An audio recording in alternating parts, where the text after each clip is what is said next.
Okay, so we already exfoliated the skin with the scrub and wiped it off and cleaned it. Then we're gonna put our slimming cream on. It's gonna be a little cold. You're gonna use cooling slimming cream of your choice. I use different ones depending on the client. I'm gonna use a seaweed one, a green clay one, and another slimming one. So I'm just gonna rub it a little bit on here like this. And then I'm just going to exfoliate here. Just kind of activate it. And it's just a light rub, not too hard.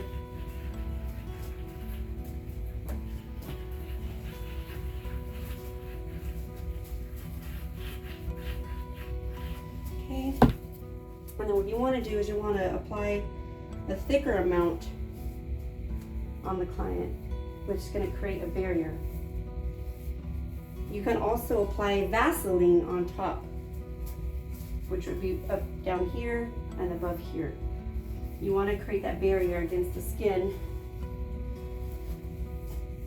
to protect the skin from the yeso wrap. So we're just doing like a light.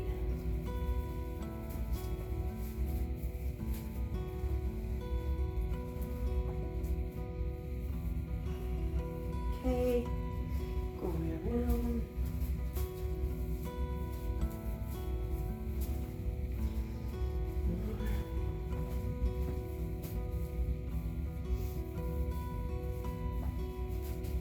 And you don't want to leave any skin bare. You want to make sure you cover all of the skin where you're going to place the yeso wrap.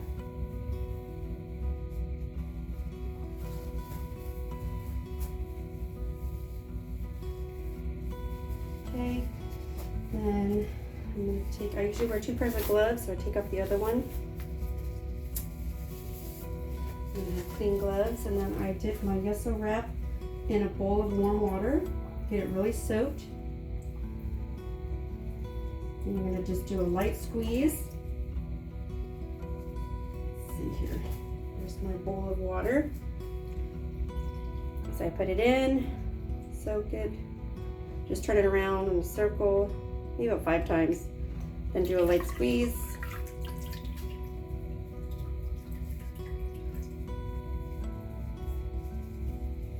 And then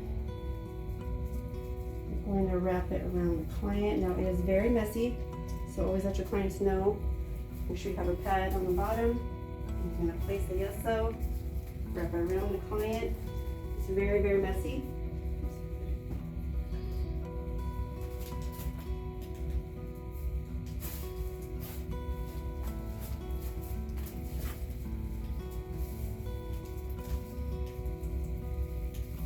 And you're going to rub your hand against it to smooth it out. Oh, have your client flex as well.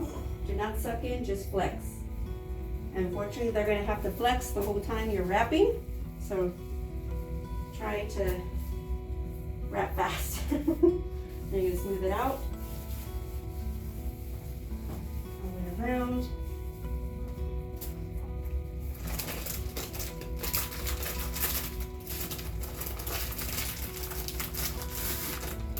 Place my other one in the bowl.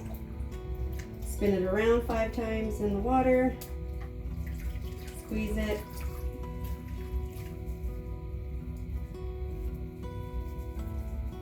And make sure you don't wring it out too much. You still want it to be really, really moist, but like I said, it's very drippy and messy. So, here we go. Okay, go ahead and remind your client to flex. We're gonna rub as you turn and just press against the client's skin to just smooth out.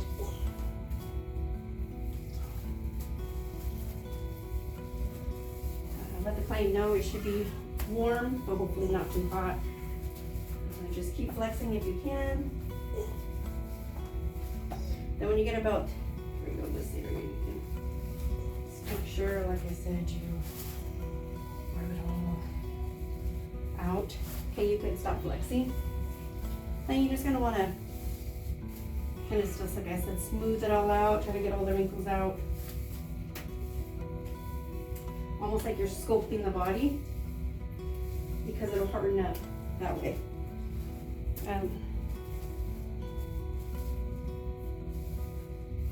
Okay, and try not to get the yeso on the skin, but like I said, it's good to put, I usually like to put Vaseline up here as well and down here, which can help protect the skin.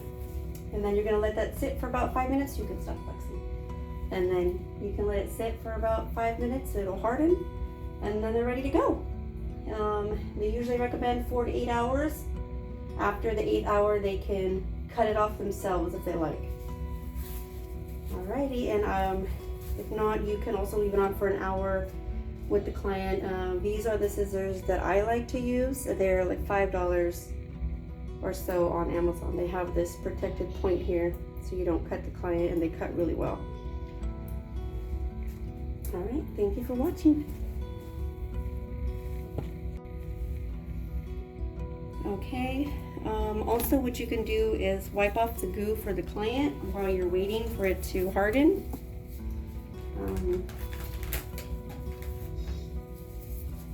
I just have a little bit of alcohol spray in here with a wipe, and you can just wipe it off for the client before it dries.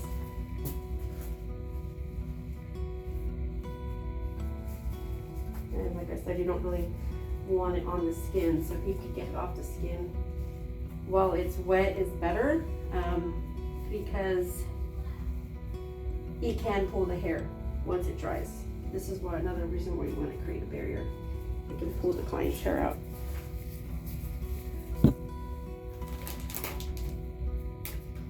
And you could do this yeso wrap on the arms, the thighs, the chin area. You just have to cut it in pieces and place it on the chin. You can't wrap around the head, but. And then you can do the thighs, the calves, the buttocks area, as well as the thigh area.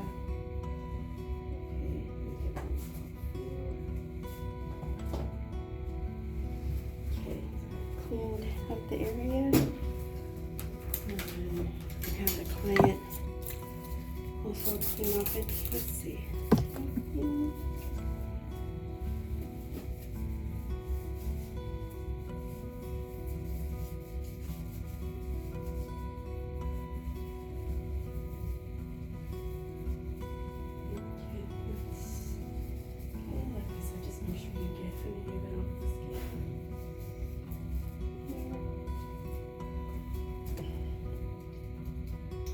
And it's already starting to harden up.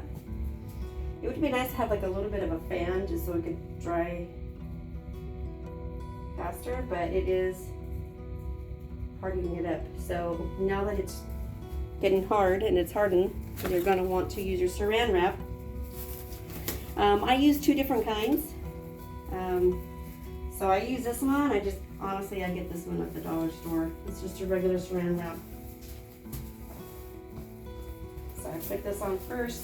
You start from the bottom, down here, work your way up. You don't have to be tight, but not too loose. Just, if you're not too sure, then you're gonna just use your hands and guide the plastic, and that'll help you know how tight you need to go. Just want to kind of make it a little smooth. Okay, and I wrap it about either 3 to 4 times, just depending on the client and the size of the client. I also use this one. It's a little bit thicker. It's actually moving plastic, seren plastic. And then I just go around the client, also the same thing. Just kind of want to make sure it's not too tight, but it's not too loose. Just nice and firm. Like I say, you're not too sure, just use your hand, wrap it around. And this, I do this just in case the client isn't going to stay and they want to use it for 8 hours, then I want to make sure I wrap them good so they don't get it all over their clothes. And they can wear it just like a waist trainer. It will get loose, which is a good thing. That just means that you're losing the inches as time goes. And then if you want, you can have them wear their waist trainer. I normally have ones for the arms as well because sometimes it will slide down. So I normally tell the clients, you know, if you feel it sliding down, just put your waist trainer on. I like to use the Sweet Set one. It's just really flexible and good. And it fits all sizes. Normally I try to go up here, or depending on the client, maybe a little bit more here. And just do this. So it just kind of helps to keep it in place if they're going to go about their day. After they're done in 8 hours, they're going to go ahead and remove the plastic and move everything, and then they're going to just cut it off. So as soon as we're done, I'll do another video and show you how to cut it off and remove it.